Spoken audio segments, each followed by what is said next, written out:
Bonjour à tous. Je suis le docteur Louis Pouillet, médecin hématologue au CHU de Saint-Étienne. Et puis, je suis ravi de vous accueillir aussi ici dans notre très belle ville.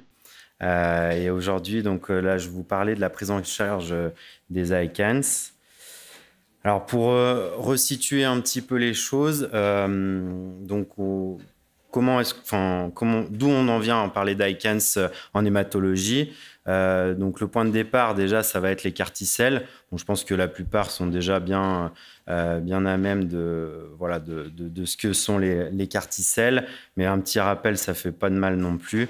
Un carticelle, on part, je vous le rappelle, du lymphocyte T qui, à la base, n'est plus capable de reconnaître la cellule tumorale par différents mécanismes qui l'inhibent au niveau même de la cellule tumorale. Et on va lui redonner ce pouvoir-là pour qu'il puisse reconnaître et détruire la cellule tumorale. Donc, c'est le lymphocyte T du patient qui est le propre traitement du patient. Donc, on part de notre lymphocyte T. On va le modifier génétiquement en introduisant un gène à l'aide d'un vecteur viral pour qu'à sa surface, il exprime différentes protéines et récepteurs qui sera capable de reconnaître justement spécifiquement la tumeur du patient. Et donc, ceci à l'aide d'un récepteur chimérique à l'antigène tumoral. Il y a une autre thérapie où on peut parler également d'ICANS qui peut être responsable de cette toxicité-là. Ça va être les anticorps bispécifiques, les BiTE. Alors, un petit rappel aussi, bref, sur ce qu'est un anticorps bispécifique. L'anticorps bispécifique, ça va être un anticorps un peu à deux têtes. D'un côté, il va être capable de cibler un récepteur à la surface de la cellule tumorale, donc soit l'anti-CD19 par exemple dans les LAL, l'anti-CD20 pour la plupart des lymphomes, ou encore l'anti-BCMA dans le myélome. Et de l'autre côté, il va aller attirer le lymphocyte T via le CD3 pour obliger le lymphocyte T à détruire la cellule tumorale. Donc c'est avec cette double casquette qu'on a une spécificité et puis une efficacité un peu meilleure notamment qu'un anticorps monoclonal. Et donc on va forcer le système immunitaire à détruire la cellule tumorale. Donc il y en a principalement 4 au niveau du lymphome et simplement cette slide pour montrer que les anticorps bispécifiques dans le lymphome B diffus à grande cellule notamment, ils ne vont pas agir sur le même épitope. Donc, il y en a qui vont être identiques au rituximab, donc l'épitope qui va être identique à l'obinutuzumab. Voilà, les mécanismes d'action peuvent être un peu différents, avec notamment aussi pour ce qui est du glofitamab, il va avoir une double reconnaissance du CD20 par rapport aux autres, par exemple. Alors, pour parler aussi d'ICANS, il faut aussi s'intéresser à la première toxicité qui va être le syndrome de relargage cytokinique. Donc, dans les suites de la réinjection, soit de notre carticelle, soit de notre anticorps bispécifique, même si ça va être beaucoup plus fréquent et plus grave aussi avec un carticelle, ce qui va se passer, première complication dans les heures qui suivent et qui peuvent aller jusqu'à la première semaine post-carticelle ou dans les 48 heures post-bispécifique, ça va être le syndrome de relargage cytokinique qui correspond simplement à un relargage de molécules inflammatoires, un peu comme si vous aviez deux combattants de chaque côté en injectant les cellules face à la tumeur de l'autre côté et on crée ce relargage inflammatoire dans l'organisme. Donc, cliniquement, c'est une symptomatologie qui peut être bruyante, qui commence très souvent par de la fièvre, de l'altération de l'état général, des sueurs, frissons. Ça peut aller jusqu'à une défaillance d'organes qui peut nécessiter un transfert en réanimation et la mise sous amide. Pourquoi je vous en parle? Parce que dans les carticelles, il faut quasiment systématiquement commencer entre guillemets par un CRS avant d'enchaîner sur un ICANS. C'est extrêmement rare de faire un ICANS sans CRS préalable. Alors, petite définition au niveau de l'ICANS. Au départ, ne savait pas trop ce qui se passait d'un point de vue neurologique. Donc, ça s'appelait le CRES, c'est-à-dire un syndrome d'encéphalopathie relaté au carticelle. On n'avait pas vraiment de données physiopathologiques à l'époque. Et maintenant qu'on y comprend un petit peu mieux sur cette complication, on a pris un autre nom, donc les ICANS, qui est un Immune Effector Cell Associated Neurotoxicity Syndrome. On va voir ça un peu plus en détail après. Donc, les ICANS, c'est la deuxième complication après les CRS, qui, je vous le disais, survient en général après le CRS, souvent avec un intervalle libre de quelques jours, c'est-à-dire que le patient il va avoir de la température, il va s'améliorer avec les traitements un peu antidote et de nouveau se redégrader pour faire cette ICANS. Et la particularité, c'est que le patient il va être apyrétique. S'il y a de la fièvre associée, il faut partir du principe qu'il y a dans ce cas-là un CRS associé. Donc la médiane de survenue, principalement donc pour les carticelles, c'est autour de J5 et on parle plutôt de deuxième semaine post-carticelle. Après, il y a des cas rares où on peut avoir parfois des patients à la troisième semaine, mais c'est quand même extrêmement rare. Et c'est réversible dans la grande majorité des cas. Alors, on n'a pas encore un recul énorme sur des toxicités neurologiques à long terme.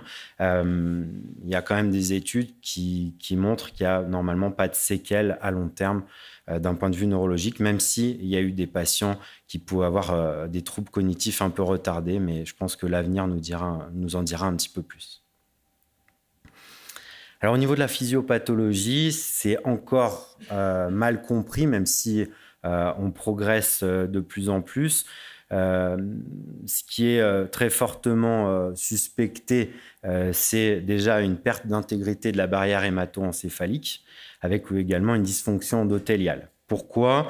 Parce qu'on se rend compte chez les patients qui vont faire un ICANS qu'on va avoir une augmentation de la quantité de protéines, de CD4, de CD8 et même de carticelles au niveau du LCR. Donc, c'est vrai que pendant cet événement-là,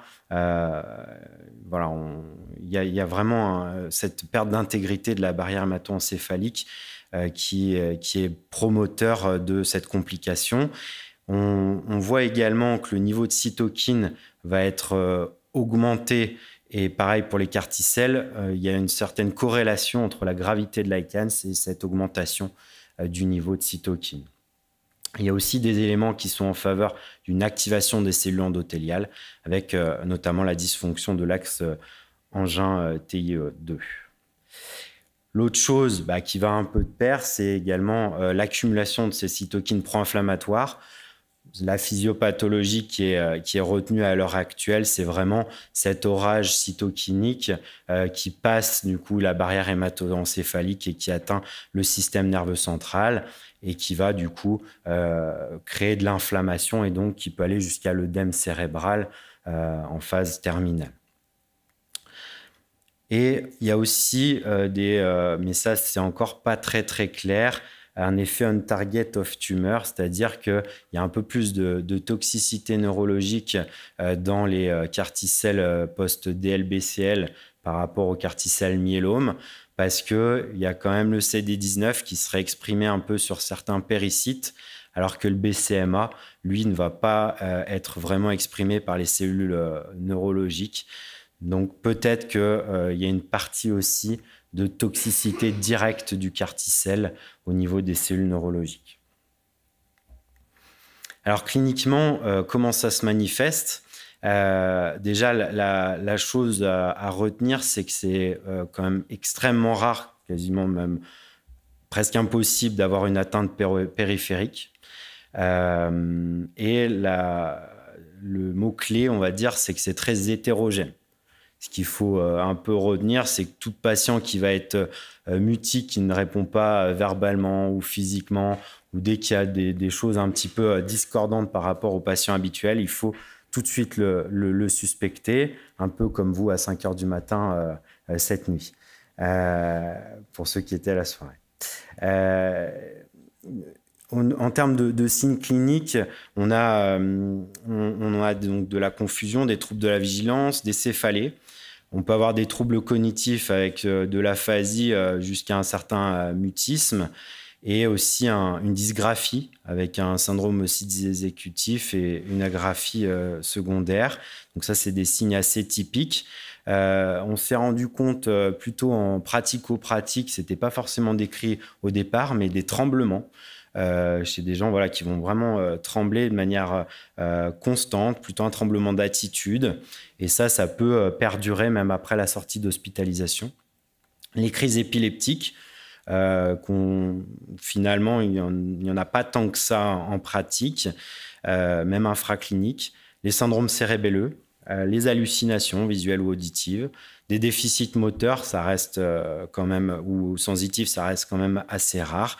Et on peut quand même aussi avoir de la dysautonomie. Donc, vous voyez des symptômes quand même très, très variés dont on n'avait pas l'habitude de bien surveiller en complications en hématologique. Donc, il a fallu s'adapter un peu à tout ça.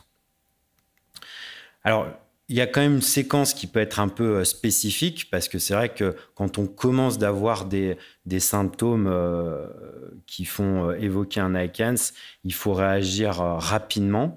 Et plus on réagit rapidement, moins on escalade les complications. Et ça commence très fréquemment par une dysgraphie. On le verra comment il faut surveiller tout ça juste après. Éventuellement de l'aphasie, un syndrome exécutif, des tremblements dont je vous parlais. Et puis après, très rapidement, ça peut être dans les heures qui suivent, une aphasie globale, trouble de vigilance, crise convulsive et on va dire l'événement final, ça va être l'HTIC avec l'œdème cérébral diffus. À ce moment-là, ça devient quand même un peu plus compliqué, mais même chez des patients qui peuvent être très, très graves, Glasgow 3, il peut y avoir un peu un effet on-off et en mettant la cortisone notamment, on arrive des fois en 48-72 heures à retrouver un patient strictement normal d'un point de vue neurologique, ce qui est assez déconcertant même pour nos collègues neurologues et réanimateurs. De manière plus rare, donc ça a été décrit, ça a été publié par nos collègues lillois, des cas aussi de myélite avec des paraplégies. Donc ça, c'est assez surprenant. Mais ça reste extrêmement rare, mais il faut l'avoir en tête. Alors, qu'est-ce qui peut favoriser justement cette neurotoxicité ? Bon, ça, c'est des choses qui sont un peu connues et reconnues, mais qui permettent justement d'augmenter peut-être un peu plus la vigilance. Donc déjà, la présence de comorbidités neurologiques, c'est assez logique dans le sens où à certaines comorbidités, on va fragiliser le système nerveux central, donc augmenter cet orage inflammatoire éventuel qui va passer au niveau du SNC. L'utilisation en conditionnement, donc dans la lymphodéplétion, la chimiothérapie qu'on fait avant la réinjection des carticelles, de fludarabine et d'endoxan, sachant qu'on n'utilise pratiquement que ça. Le nombre de carticelles infusées et aussi le nombre de carticelles qui vont être présents après en post-infusion, ce qui est pareil assez logique.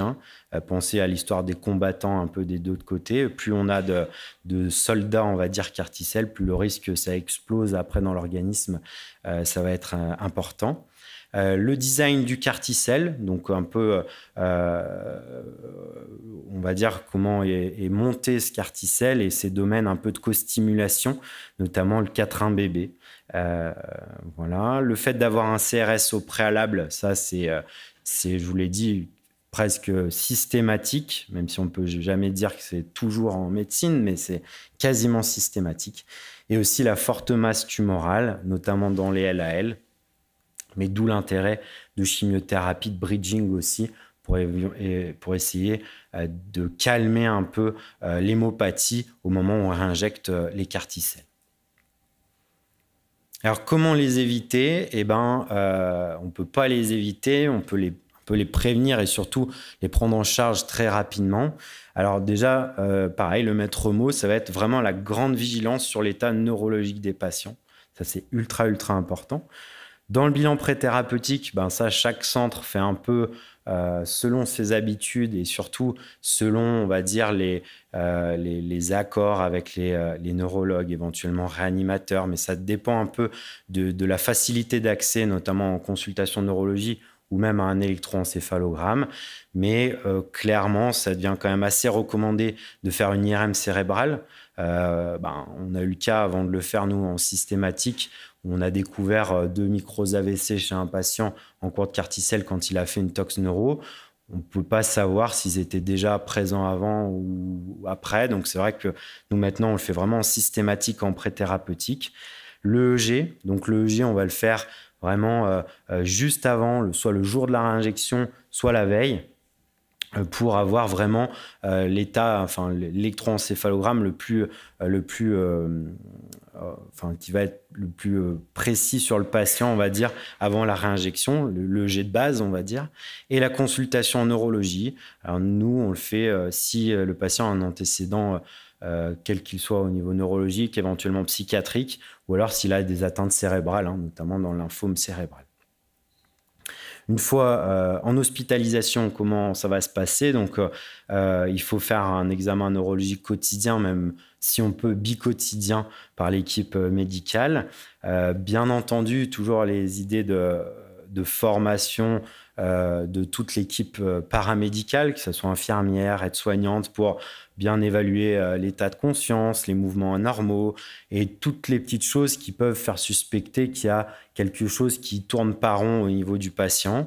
Et tout ça, cette surveillance, ça va être toutes les 8 heures, avec notamment le score de ICE. On y reviendra juste après. Et ce qui va être également très, très important, ça va être de faire écrire une phrase avec la date toutes les 8 heures, parce que les troubles de dysgraphie, ça va être vraiment un peu les prémices de la toxicité neurologique, sachant qu'après, tout peut très, très vite s'emballer dans les minutes ou heures qui viennent. L'électroencéphalogramme, alors ça dépend vraiment des disponibilités. Mais ce qui est en général pratiqué, ça va être un électroencéphalogramme hebdomadaire et par 48 heures, s'il y a un ICANS avéré. Alors, on a un interne en neurologie qui va passer sa thèse lundi, où on fait une surveillance continue de J0 à J10. On se rend compte que c'est des résultats préliminaires. On voit des petites choses aussi par rapport au CRS en parallèle, mais il n'y a finalement peut-être pas non plus un énorme intérêt d'une surveillance EEG continue. Et en parallèle, bien sûr, une surveillance des constantes toutes les 4 heures. Alors ça, c'est un petit exemple de dysgraphie. Donc c'est vrai qu'il faut vraiment dire au patient de choisir une phrase, toujours la même, et de la recopier vraiment pareil. S'il fait des fautes d'orthographe au départ, il faut qu'il fasse les fautes d'orthographe après. C'est super important. Et on peut le voir déjà un petit peu au niveau de la 3e phrase, où il commence d'y avoir des petits signes, c'est pas tout à fait pareil. Et là, c'est vraiment frappant, mais ça peut être simplement, il manque une lettre, il peut manquer un mot, le mot peut être différent, l'écriture peut être tordue. Ça, c'est vraiment des choses qui doivent nous alerter, parce que de toute façon, les patients, c'est comme ceux qui boivent de l'alcool. C'est un peu comme tout le monde. Il était 4 heures du matin, donc il ne s'est pas forcément appliqué, mais il faut vraiment être ultra vigilant et pas hésiter à les faire réécrire plusieurs fois la phrase si vous avez le moindre doute. Parce qu'après, ça peut vraiment dévier, comme la dernière phrase en bas. On leur fait faire donc le score de ICE, qui est également un très très bon élément pour voir tout ce qui est encéphalopathie. Alors c'est un score simple on va demander au patient l'année, le mois, la ville, l'hôpital. On le fait fermer les yeux, tirer la langue, nommer 3 objets, écrire la phrase, et également compter en arrière de 10 en 10 à partir de 100.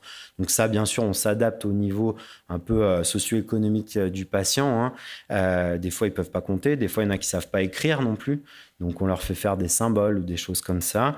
Mais ça peut paraître simple. Quand on leur fait faire toutes les 8 heures, on se dit, mais il va toujours trouver, mais c'est assez déconcertant quand il y a une toxicité. C'est vraiment les prémices. Donc, ce score de ICE est hyper important et il est souvent pratiqué par le personnel paramédical, même si on peut le refaire nous aussi de notre côté.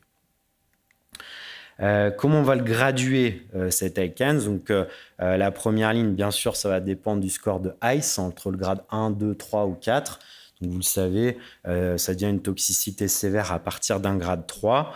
On va évaluer aussi selon l'état de conscience, hein, s'il est réveillable ou non, après la stimulation notamment, l'état de confusion. Alors là, c'est pas la dysphagie, hein, c'est plutôt la dysphasie avec des troubles dans la communication. Et après, il y a une chose ultra importante dont on n'a pas parlé, ça va être également l'HTIC, donc avec le fond d'œil qu'on va faire en cas d'ICANS, mais finalement qui apporte pas grand-chose, puisque le tableau d'HTIC pourra être plutôt clinique. Il pourra être surtout utile dans la surveillance après, en réanimation notamment. Et après, bien sûr, les crises convulsives ou les déficits moteurs, là, qui sont quand même des situations un peu plus inquiétantes pour le patient. Quels examens complémentaires? Au final, les examens complémentaires, ce qu'il faut vraiment retenir, c'est que ça nous aide à éliminer plutôt un diagnostic différentiel. Il n'y a rien qui va être typique d'une toxicité neurologique et c'est un peu comme la clinique. On peut avoir tout et n'importe quoi. Donc, ça va surtout être pour éliminer d'autres choses. Donc, l'EEG, on va souvent avoir un fort ralentissement de l'activité de fond. Il n'y a pas, enfin, c'est pas forcément ultra fréquent les vraies crises épileptiques, même si c'est ce qu'on va surveiller et ça va quand même être obligatoire de faire un EEG dans les 24 heures. L'IRM, elle va être très fortement recommandée dans les 48 heures. Et là, c'est pareil, ça va surtout être là pour éliminer un AVC ou d'autres choses. Sur un lymphome cérébral, ça peut très bien être une pseudo-progression qui se passe en même temps, ou ça peut être un tableau de progression franche, ça peut être différentes choses. Donc, il va être très important de le faire. Et ça, c'est pas toujours possible, pas toujours facile de l'avoir, notre IRM dans nos CHU. Mais les complications qui peuvent être quand même un peu typiques, ça va être souvent des hypersignaux qui sont focaux, bilatéraux en T2 flair, un peu diffus, mais qui sont souvent transitoires. Et ça, c'est plutôt sur des grades 3 ou 4. C'est quand même assez rare de les avoir sur des grades 1 ou 2. La ponction lombaire, pareil, elle va être vivement recommandée pour éliminer, ils peuvent très bien faire une méningite infectieuse associée. Si dans un tableau de Carticel, on va avoir une hyperprotéinorachie, on peut avoir ce qui peut être très intéressant, ça va être également de doser les carticelles quand on le peut au niveau du LCR. On voit que la plupart du temps, il y a une énorme masse de carticelles présents en cas d'ICANS. En termes d'incidence, on a un peu de tout, on va dire. Alors, si on se base sur les études pivot, donc les études Princeps, les premières qui ont été faites sur les différents carticelles, notamment pour le lymphome B à grande cellule, donc avec l'axicelle, on voit quand même sur des ICANS à 60%, avec des grades 3 quand même à 28%. Mais je vous rappelle, c'était des patients qui étaient multi-réfractaires, qui arrivaient pas forcément avec un bridge thérapie, avec une forte masse tumorale. Ce qui va être intéressant, pareil dans les LAL, quand même pas mal de cas d'ICANS, mais moins de grade 3, beaucoup moins, notamment sur des tox sévères, comme on le disait, sur des carticelles anti-BCMA, avec, je vous le disais, peut-être pas cette histoire de récepteurs BCMA sur les cellules cérébrales, et quelque chose d'intéressant dans les maladies auto-immunes. On est proche de 0 en termes de toxicité cérébrale, preuve qu'il y a quand même un lien aussi avec l'aspect charge tumorale par rapport à des maladies qui sont indolentes. Si on s'intéresse, donc là c'était plutôt dans lymphome B à grande cellule pour la plupart, à partir de la 3e ligne. Pareil, ces études un peu pivot en 2e ligne, que ce soit axicelle, lysocelle ou tisacelle, on a des toxicités, de neurotoxicité qui varient, mais qui sont finalement un peu moins importante que dans les études Princeps, autour de, pour les grades supérieurs ou égal à 3, 20% pour Axicel et beaucoup moins pour le Lysocell et le Tizacell. Mais ça, c'est des choses qu'on connaît également. Donc les études, c'est bien, mais en vraie vie, qu'est-ce que ça donne? Et donc là, c'est Gabriel Brizou avec les données de Descartes sur Axicel en deuxième ligne, donc, qui représente au départ 300 patients et finalement il y en a 201 qui ont été traités. On voit qu'avec une augmentation en charge, avec la possibilité maintenant de le faire en deuxième ligne au cours du temps de ces patients-là. Et en fait, on se rend compte qu'en deuxième ligne, il y a peut-être même un peu moins de neurotoxicité et toxicité générale. En tout cas, il n'y en a pas plus. Pour un ICANS, dans ces données de vraie vie, chez 200 patients, on a à peu près 30% de patients, alors avec Axicel, qui est celui qui va donner le plus de toxicité neurologique, 30% qui vont faire des grades 1-2, 15% grade 3-4 et quand même des décès liés à cette neurotoxicité. Ce qui va être également intéressant, c'est qu'on a quand même 46% qui avaient les deux, le CRS et la neurotoxicité, donc un patient sur deux. On a aussi les mutations en REA, 25%, l'utilisation du tocilizumab, donc ça on le reverra, c'est plutôt pour uniquement les CRS, 75%, l'utilisation de corticostéroïdes, 60%, et finalement peu d'utilisation de l'anti-interleukinin, l'anakinra, à peu près 15%. Donc voilà. Autre donnée de vraie vie, donc ça a été publié en 2024 par Pierre Sescas à Lyon. Donc là, pareil, il va utiliser la cohorte du registre, donc Descartes. Je vous le rappelle, tous les patients en France qui sont traités par Carticel font partie de ce registre-là. C'est la plus grosse cohorte mondiale. Et donc, il a pris 925 patients et on se rend compte qu'on a à peu près 84% qui vont faire un CRS avec 8% de grade 3 ou plus, ce qui n'est pas énorme. Et finalement, les ICANS, c'est à peu près 40%, dont 12% avec un grade 3 ou plus. Donc ça, c'est vraiment les données de vraie vie sur l'ensemble des patients, sur une énorme cohorte de 900 patients. Donc finalement, pas tant de neurotoxicité de ça par rapport aux études Princeps. Et il a pu mettre en évidence aussi un score, ICANS PSS, avec en multivarié plusieurs choses qui vont ressortir. Et le sexe féminin, assez étonnamment, le chiffre de plaquettes inférieur à 150 gigas par litre, l'utilisation d'Axicel, ce qui est assez... qui n'est pas surprenant. La non-utilisation d'un traitement de bridge, donc c'est pareil, c'est assez logique, ou un patient qui est en progression en maladie stable après le bridge.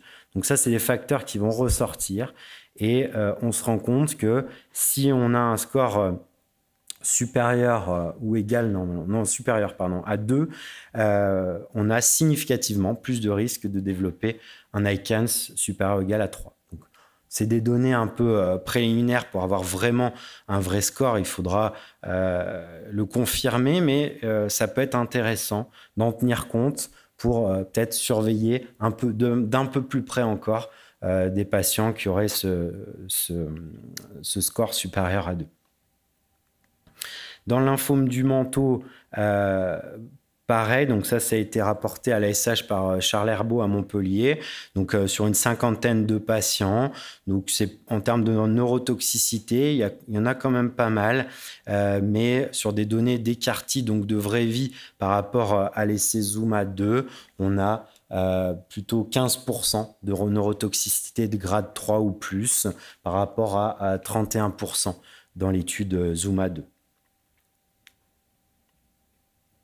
Alors ça sera plus pour... Vous pouvez le garder le mettre de côté après si vous voulez.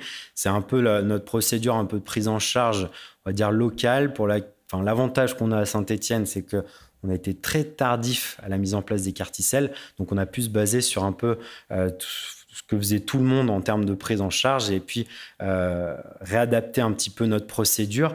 Et ce qui va être quand même un peu primordial, c'est surtout de l'adapter avec l'utilisation clinique derrière et le réadapter, modifier les procédures en permanence en discutant avec les réanimateurs, les neurologues également. Donc, sur un grade 1, on commence à faire des relais IV par rapport au traitement Péros, évaluer la déglutition, éviter bien sûr tous les médicaments à tropisme neurologique. Donc attention notamment aux antibiotiques comme la cefepime. Autre chose qui est un petit peu nouveau, avant sur un grade 1, on commençait toujours un antiépileptique comme le Keppra, lévétirazépam. Et en fait, on s'est rendu compte que ça aggravait plus les choses s'il n'y avait pas d'indication. Donc, il faut quand même faire le EEG. Et s'il y a en accord avec le neurologue, mettre un antiépileptique, mais pas le mettre d'emblée. Avis neurologique senior, bon, ça, c'est pas toujours faisable. EEG, fond d'œil, IRM cérébral. Et s'il y a un CRS associé, on peut associer du tocilizumab. S'il n'y en a pas, aucun intérêt du tocilizumab. Pourquoi ? Parce que il va pas pouvoir passer en fait la barrière hémato-encéphalique et il va faire plutôt un effet rebond et il risque même d'aggraver l'ICANS s'il n'y a pas de CRS associé. Donc pas d'intérêt de mettre du tocilizumab. Si pas de CRS, on va commencer la dexaméthasone 10 mg x 4 sur un grade 1. Il faudra penser quand même à prévoir une consultation neurologique à distance pour réévaluer les choses chez ces patients-là, pour être sûr qu'il n'y ait pas de séquelles, même si je sais que ce n'est pas toujours simple d'avoir ces consultations-là.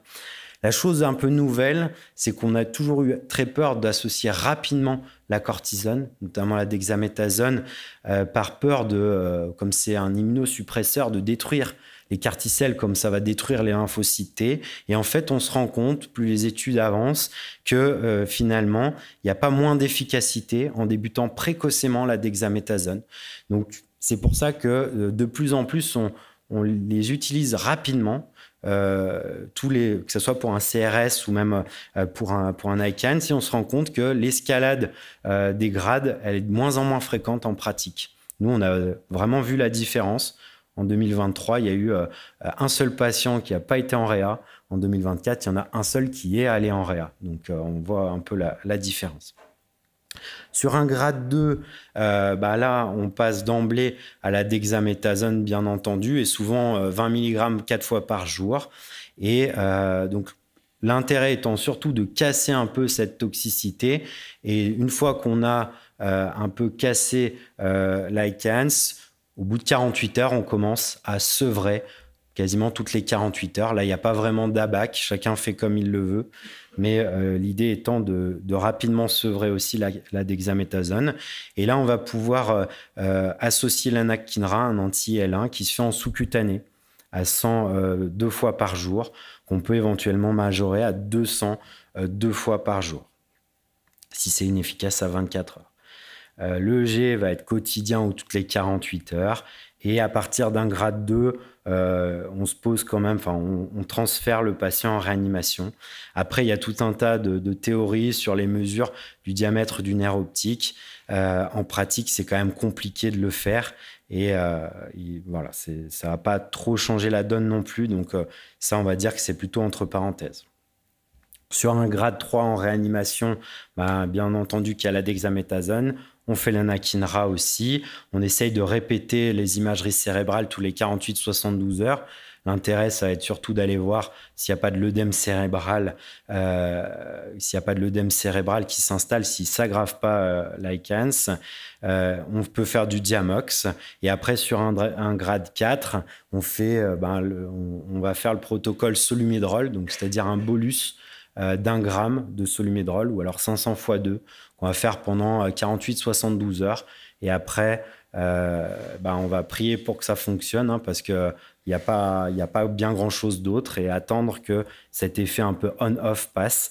Alors nous, ça nous est encore jamais arrivé, mais on peut faire aussi appel au neurochirurgien pour faire une dérivation ventriculaire ou éventuellement de l'osmothérapie.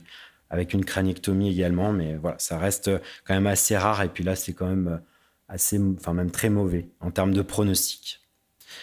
Ça, je vous l'ai mis, c'est la recommandation de la SFGMTC qui commence à dater un petit peu en 2021. Donc, il y a des petites choses qui ont changé, mais globalement, c'est à peu près la même chose. L'idée étant surtout de traiter par dexaméthasone. Et on a également ce fameux protocole de bolus de solu-médrol en cas de toxicité de grade 4. Et ça, pour éviter de encore plus vous endormir, je ne vais pas vous en parler, mais vous pourrez le garder avec vous. C'est nos neurologues qui ont vraiment mis en place une prise en charge un peu plus spécifique sur les états comiциaux, avec toute une procédure d'adaptation en fonction de la présence soit d'une crise épileptique avec des manifestations convulsives qui ne cèdent pas, ou alors un état de mal épileptique, et s'adapter directement. Soit convulsant, non convulsant, voilà, différentes possibilités thérapeutiques. Écoutez, je vous remercie de votre attention. J'ai quand même mis le logo de la SSE, même si c'est un peu compliqué de le mettre, mais je sais qu'il y a des supporters de la SSE ici, donc j'assume.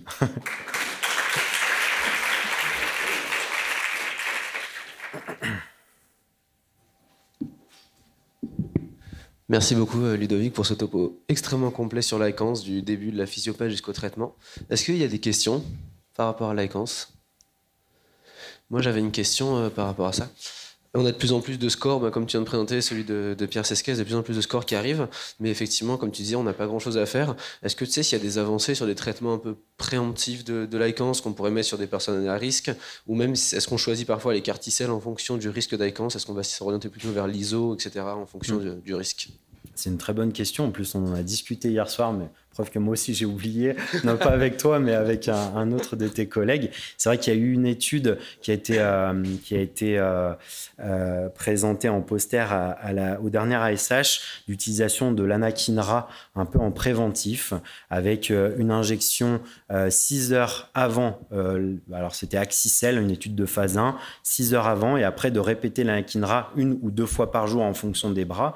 Et on s'est rendu compte, mais c'est un faible nombre de patients, mais qu'on divisait quasiment par 2 les ICANS de grade 3 et sans forcément une baisse d'efficacité. Mais bon, ça demande à se confirmer, mais je pense que ça peut être utilisable en pratique à terme pour limiter ces choses-là. Peut-être plus de l'anakinra, parce que d'utiliser vraiment à titre systématique la dexaméthasone, on garde un peu en tête qu'il y a un effet immunosuppresseur peut-être plus marqué, donc toujours avoir cette peur de destruction des carticelles. Et après, en effet, le choix entre les carticelles, c'est vrai que c'est encore pas très clair, mais la plupart des centres vont s'orienter vers Axicel pour des gens un peu jeunes, vraiment fit, éventuellement les plus âgés, plutôt du Tisacel. Et après, avec l'arrivée de l'isocel, qui a l'avantage d'être un peu aussi efficace que l'Axicel et un peu moins toxique que l'Axicel aussi, peut-être que ça va un peu rebasculer les choses là-dessus. Mais voilà, pour par exemple un lymphome cérébral un peu âgé, c'est vrai qu'en réunion LOC, on va s'orienter vraiment pour du Tisacel par rapport à de l'Axicel. Merci beaucoup. Merci à vous.